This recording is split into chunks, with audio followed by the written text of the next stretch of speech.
plaisir d'accueillir avec nous Abdel Achour pour parler encore une fois de boxe.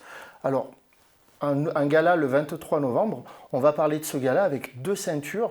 Abdel, tu vas pouvoir nous parler de ton rôle de manager, de responsable et en plus tu vas combattre pour une ceinture.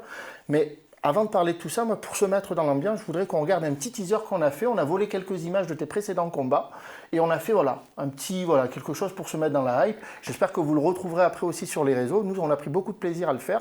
On regarde ça et ensuite on revient sur le plateau.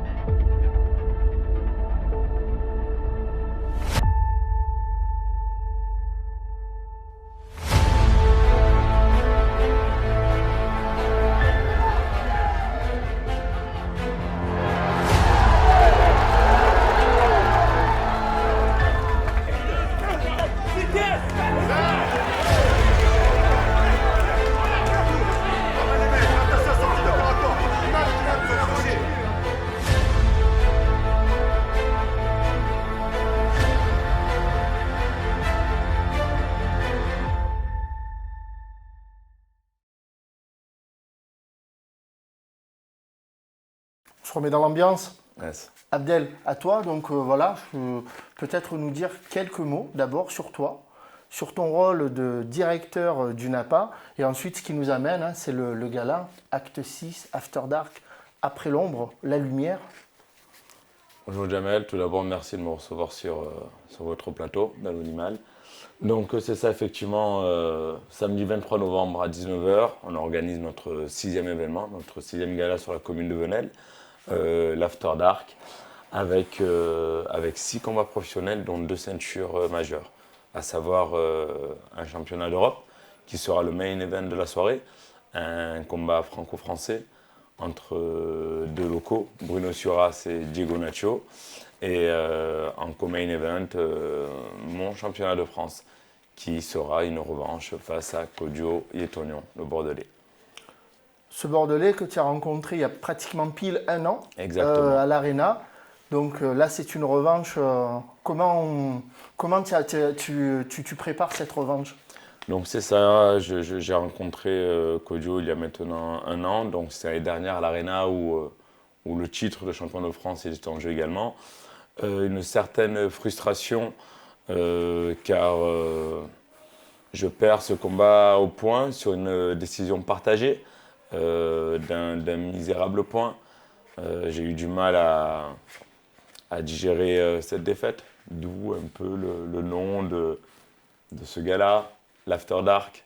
Donc là, on s'est bien préparé. Je vais arracher cette ceinture, je compte bien l'arracher, hein. Je suis déterminé, on est à la maison et on a travaillé pour. Alors tu dis on, parce que c'est ça, tu n'es pas tout seul, hein. Il y a Exactement. du monde derrière toi. Et avant de reparler de l'équipe qui t'accompagne pour aller chercher cette ceinture, tu l'as dit à domicile, tu es directeur du NAPA, tu prépares ton combat, tu prépares le gala. Est-ce que ça ne fait pas beaucoup pour un seul homme? Est-ce que c'est le meilleur moyen de se préparer pour cette ceinture? Bien évidemment que ce n'est pas le meilleur moyen de se préparer. Mais on essaie de casser ces codes. Si je ne le fais pas, personne ne le fera pour moi. Je suis un grand passionné de boxe, j'ai des objectifs, je veux cette ceinture. J'en ai fait la promesse à quelqu'un et du coup je travaille pour et j'irai l'arracher. Donc ensuite, j'essaie de déléguer, je suis accompagné et puis ça, on essaye de bosser, de tout mettre en œuvre pour que ça fonctionne. Explique-moi comment on se prépare, comment tu organises ton temps de l'entraînement. Moi, je suis venu jeudi dernier te voir, je te voyais en train de t'entraîner. En plus de ça, voilà, continuer à gérer un petit peu la salle, parce que tu gères aussi une salle. Comment tu te prépares? Effectivement, ce qu'il y a de compliqué, c'est on a du mal à être à 100% dans l'entraînement et d'essayer de performer, hein, de performer le jour J. Donc, qu'est-ce que je fais? Donc, déjà, on est sur des entraînements bi-quotidiens. matin et soir. Donc j'essaie de m'entraîner très tôt le matin. Ensuite le matin, après je suis dans mon bureau, je me gère de tout ce qui est l'administratif, les dossiers financiers, la logistique, la fight card, les contrats et tout le tralala. Ensuite, j'essaye d'assurer un ou deux cours au sein du club, comme tu as pu le voir. Et puis après, bien évidemment, parfois, il y a des entraînements qui se croisent lorsque je ne vais pas m'entraîner dans d'autres salles marseillaises. Je suis chez moi, à la maison, dans mon club, dans mon coin. Je ne suis plus Abdel, l'éducateur et le directeur du club, mais bien Abdel, le compétiteur. Donc je m'entraîne dans mon coin et je regarde toujours du coin de l'œil les adhérents s'entraîner. Le combattant que tu es donc se prépare. Tu n'es pas seul, tu l'as dit, tu as une équipe avec toi. Comment tu te passes en mode combattant? Comment tu te prépares? Quels sont pour toi les points essentiels pour que tu arrives justement à tenir 10 rounds? C'est un combat en 10 rounds, c'est ça? C'est ça, exactement. Donc pour ce combat, on a mis 3 mois pour se préparer. Donc 3 mois de préparation qu'on a commencé en septembre. Donc on a suivi un plan alimentaire très strict pour perdre ces 15 kilos. Donc comme je te l'expliquais, je suis à 76 kilos dans la vie de tous les jours. Et je boxe dans la catégorie des poids légers, 61 kilos 200. Donc il y a un réel effort à faire. C'est-à-dire que tu perds 15 kilos 15 kilos, en 3 mois? Exactement, en 3 mois. C'est ça, un peu moins de 3 mois. Et puis voilà, on fait en sorte de pas trop forcer non plus. Donc c'est quelque chose qui se fait sur le long terme pour garder un minimum d'énergie, un maximum d'énergie, pardon, et d'être efficace et performant à l'entraînement également. Et comment, du coup, tu arrives à ces 15 kilos, comment tu les perds et surtout, quel régime tu peux avoir? J'imagine que tu es accompagné aussi pour faire ça. Tu le fais pas tout seul dans ton coin avec... C'est ça, tout à fait. Je suis accompagné par ma diététicienne. Et donc, du coup, comment ça fonctionne? C'est un rapport dépense-apport. Donc, on réduit ses apports. On arrête tout ce qui est sucrerie, bien évidemment, tout ce qui est gras, etc. On s'oriente plus vers des légumes vapeur et de la viande maigre et blanche. Et on augmente considérablement donc ses dépenses. Donc, comme je t'expliquais, je suis sur des entraînements bi-quotidiens, parfois 3. Et puis, let's go, des footings, des entraînements, des fractionnés, de la boxe, souvent couverts. Voilà, combien de temps de ces entraînements? Sur une journée type, j'allais dire une journée type de préparation jusqu'au combat, j'imagine. C'est quoi tes journées types? La journée type, c'est matin, réveil à 7h, footing. Donc on est sur un travail de fractionné ou sur du long. Ça dure à peu près 1 heure. Ensuite, on est sur du renforcement musculaire et du stretching. Ensuite, petite douche, petit déjeuner. Donc en général, je vais courir à jeun pour directement aller taper dans les réserves. Et donc ensuite, je me mets au bureau, je commence à bosser. Second entraînement est à 15h. Et puis là, on est sur le spécifique. Donc soit sur le physique, lorsque c'est de la prépa physique, ou sur la partie technique, boxe. On va travailler les combinaisons, le cardio boxe également, et puis la technique, la stratégie. Du coup, ces 3 mois, je ne vais pas dire que c'est 3 mois de sacrifice, c'est beaucoup d'énergie, c'est beaucoup de travail. Cette ceinture, tu la veux, tu vas la chercher. C'est pas une formalité, quoi. Même si tu boxes à Venelle, c'est pas une formalité. Ça va être un combat. Tu l'as dit, 10 rounds. C'est pas. Nous, on a l'impression des fois que de l'extérieur, on voit que c'est très élégant et tout. C'est terrible comme combat. Ce n'est pas le mot que j'utiliserais. Je ne dirais pas terrible. Ensuite, on est des boxeurs professionnels, donc pour nous, c'est notre quotidien. Donc effectivement, j'ai pas la même vision. 10 rounds. Aujourd'hui, je les ai, donc pour moi, ça me paraît pas, c'est pas quelque chose de fou, mais c'est vrai que d'un œil extérieur, ça peut paraître impressionnant, 10 rounds de boxe, à en donner et à en reprendre. Et écoute, on a travaillé pour et des 10 rounds, on les a. Et puis pour moi, c'est pas si éprouvant que ça. Non? Non. L'entraînement a été éprouvant. Donc effectivement, c'est des sacrifices, c'est vraiment, on fait preuve d'abnégation et de sacrifice. En fait, tout change. Donc le rapport avec la famille, le rapport avec les amis, on se restreint, on ne sort plus, on limite au maximum les activités extérieures. Et puis on arrive aussi également à un moment donné dans une phase où le régime est tellement drastique que le corps en devient faible. Donc du coup, on évite de s'exposer, d'attraper froid. Tu t'économises. Exactement. Tu t'économises, tu te préserves en tout cas pour le Exactement, combat. c'est ça. Bon, pour combattre, il faut être deux. Un petit mot peut-être de ton adversaire. Comment tu qualifierais ton adversaire? Si tu devais le qualifier en un mot. Kojo est discipliné. Tu l'as affronté il y a Oui, déjà un an. j'ai déjà affronté il y a un an et avant ça également ici au Jazz de Bouffant. C'est quelqu'un de discipliné, c'est un boxeur très hermétique. Donc du point de vue technique, c'est quelqu'un qui a une très bonne défense, qui est petit de taille, très hermétique, très compact, avec une boxe très stéréotypée, facile à lire. Et puis ensuite, sa carrière, tout le long de sa carrière, c'est une personne qui a montré énormément qui est quelqu'un de linéaire, qui a été sur la continuité.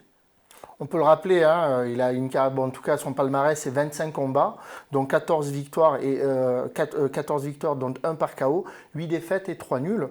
Peut-être à opposer à tes 16 combats, donc 11 victoires dont 5 KO, il faut le souligner, 4 défaites et 1 nul. J'espère que ce sera... je dis rien, on attendra le 23, mais j'espère que voilà, tu pourras encore accrocher une victoire le 23. Peut-être un dernier mot sur ton adversaire, son point faible. Son point faible, son manque de technicité. Comme je l'ai expliqué, c'est quelqu'un d'assez stéréotypé, toujours avec ses crochets et il marche. Il ne sait pas reculer et son manque de mobilité également. On va passer au deuxième combat, puisque Abdel, non seulement donc, tu vas défendre, enfin tu vas chercher une ceinture, mais d'autres combats durant ce gala. Le main event, en tout cas la tête d'affiche aussi, donc c'est Bruno Suras contre du coup Diego Nacho, là aussi pour une ceinture européenne. Donc le tenant de la ceinture, le tenant du titre, c'est Bruno. Alias Brunello, donc qui va combattre contre Diego Nacho, alias l'Indien, j'aime bien, il y a souvent des... Est-ce que toi tu as... Non, moi toi c'est Abdel. Non, j'ai pas cette... Alias le directeur. C'est ça exactement, moi c'est tout simplement Abdel Achour. Ce combat aussi a un jeu, hein, c'est une ceinture européenne. Ceinture européenne, effectivement. Respect, une ceinture européenne à Venelle, respect. Comment on a Marseille à côté, on a quand même des grandes villes de boxe.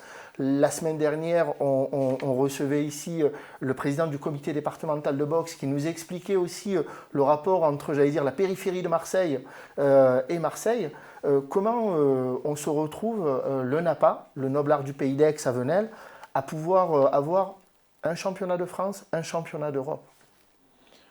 Ben pour tout vous dire, ça n'a pas été de tout repos. Donc là, j'ai joué ma carte de manager. Hein, donc c'est moi qui manage Bruno depuis 2019. Il est en contrat avec le club et moi-même. Donc il y a des enchères au niveau européen. Le plus offrant gagne l'enchère et organise où bon lui semble. Donc effectivement, on organise à la maison parce que l'aréna était occupée, donc n'était pas disponible pour cet événement. Voilà pourquoi également on le fait sur la commune de Venelle. Et puis tant mieux pour nous, à la maison, on ramène la boxe professionnelle à nouveau sur cette commune. Et puis cette opposition, donc Diego Nacho Suras, qui n'est pas la première opposition, et je le rappelle, ils se sont déjà affrontés en 2021 pour le titre de champion de France. Donc ça va être également une revanche peut-être pour Diego Nacho.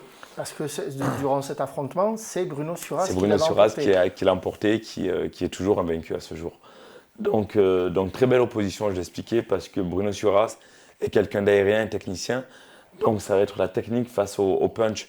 Donc Diego Nacho est quelqu'un qui a 2 marteaux, est un boxeur qui a 2 marteaux dans les mains, qui frappe. Donc Diego va chercher le KO hein, lors de cet affrontement. J'en suis sûr et persuadé, c'est ce qu'il a travaillé. Et Bruno va jouer sur son coup d'œil, ses esquives. On peut rappeler le palmarès, c'est vrai, de Bruno, tu le dis, 27 combats, invaincu, hein, sur ces 27 combats, 4 KO, c'est pas rien. Alors, il est un peu plus jeune que Diego Nacho, hein, parce que Diego Nacho a 32 ans. Il y a ça aussi, hein, et quand on commence aussi, peut-être que voilà, Diego Nacho veut récupérer, veut prendre une ceinture avant de, voilà, peut-être, il lui reste encore quelques belles années. Et Diego Nacho, c'est 36 combats, 28 victoires, dont 9 par KO. C'est pas rien, quoi. Je veux dire que ça va pas être une formalité non plus pour Bruno Surat, ça va être un match en jeu, un combat en jeu. Donc là, on a les deux grosses affiches. Mais c'est un gala avec d'autres affiches. Est-ce qu'on peut parler peut-être justement des autres combats? Parce qu'il y en aura pour tout le monde. Il y a même, moi j'aime bien, il y a de la boxe féminine aussi. C'est important de mixer même pour que les publics viennent et qu'on ait aussi justement que c'est aussi un spectacle, en tout cas un gala familial où parents et enfants peuvent venir aussi assister à ce combat. C'est ça. Donc, comme tu l'as expliqué, il y aura également un combat féminin, à savoir Romane Moulet, qui était qualifiée pour le tournoi qualificatif de Paris 2024. C'est une membre de l'équipe de France qui fera sans doute son dernier combat avant d'aller chercher le titre européen. Donc, pareil, un sacré challenge. Elle va affronter une Espagnole. J'ai zappé le nom, je m'en excuse, mais elle affrontera un Espagnol pour ce combat. Et nous avons également deux autres combats locaux. Donc nous avons John Mendy, le Marseillais, qui va nous offrir un très beau combat poids lourd. Hein. Donc on sait tous que poids lourd, ça finit toujours par un KO. Donc c'est un combat à ne pas rater. Et puis Gianni Carullo. Donc Gianni Carullo, qui est un boxeur très généreux, qui va à la bagarre. C'est un peu le Rocky Balboa de Marseille. Donc, qui va nous offrir sans doute un très beau combat également. On est que sur des 10 rounds ou il y a d'autres combats qui seront... Non, donc le seul 10 rounds qu'il y aura, c'est mon combat. Donc pour le titre européen, c'est un 12 rounds. Et ensuite, tous les autres combats seront sur 6 rounds. D'accord. Donc voilà, et à savoir que le combat féminin, les rounds durent 2 minutes. Donc ce ne sont pas le même temps de combat. Le samedi 23 novembre, à partir de 19h, à la halle Nelson Mandela à Venelle, donc pour 2 ceintures et plusieurs autres combats, du spectacle familial aussi. En tout cas, on peut venir en famille. Donc les tarifs assez raisonnables, 20 € en tribune et 50 € pour être autour du ring. C'est à Venelle. Aujourd'hui, est-ce qu'il reste des places? Bien sûr, il reste encore des places.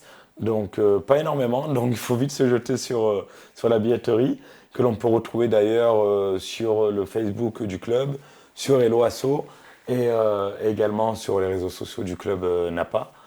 Et donc comme tu l'as expliqué, samedi 23 novembre à 19h au Parc des Sports de Venelle, c'est desservi par la ligne 25 du bus, Aix-en-Bus, et puis voilà, sortie de l'autoroute de Venelle. Moi, je suis aixois, j'ai pas envie de prendre ma voiture. Ouais. Je le prends où le 25 À la Rotonde, à la Rotonde, à Bellegarde, surtout un peu partout. Quoi. Et rassure-moi, il y en aura aussi pour repartir? Oui, ouais. Bien sûr. Oui. Donc on peut y aller en famille, on n'a pas de problème. Exactement. Je veux venir en voiture, donc sortie Venelle, mais ça c'est facile. Hein. Là, Nelson Mandela, on regarde, on tape et puis on retrouvera l'adresse. On peut se garer facilement. Oui. Ouais, c'est une halle. C'est un parc des sports, bien sûr. Voilà. On peut se restaurer là-bas. Oui, restauration sur place, bien sûr. Je peux venir avec mes enfants. Moi, avec j'ai ma fille qui adore la boxe, elle a 15 ans. Bien sûr, il va y bien avoir sûr. Du spectacle. Oui, il va y avoir du spectacle, des shows artistiques, de la danse. Bien sûr. Il n'y a pas que de la boxe. On a à cœur à chaque fois d'animer et de faire du show lors de ces événements à l'américaine un peu. Donc on peut venir tout âge de 6 ans à 77 ans. Il n'y a pas de souci. Abdel, oui. On te souhaite de la force. On en souhaite aussi, en tout cas, aux tenants de la ceinture européenne aussi, Bruno. Mais vraiment, voilà, que le meilleur gagne, que les meilleurs gagnent. Nous, on sera là, on sera présents, on viendra te voir, on viendra vous voir, on aime la boxe. Abdel, on le rappelle donc, pour prendre des places, donc, soit sur Hello Asso, soit de toute façon, on va sur le Facebook du Napa. Le Napa, Noblard du Pays d'Aix. Parce que des fois, on nous demande qu'est-ce que c'est que le Napa. Noblard du Pays d'Aix, hein, c'est la boxe. Donc, on peut retrouver toutes les infos sur le Facebook. On peut encore prendre des places. Donc le 25 pour prendre le bus si on veut y être. Donc, et puis voilà, donc aller-retour avec le bus. Abdel, bonne chance, force, pas de la chance, Pas de la chance. du courage, Du courage. pardon, et de la force. Yes.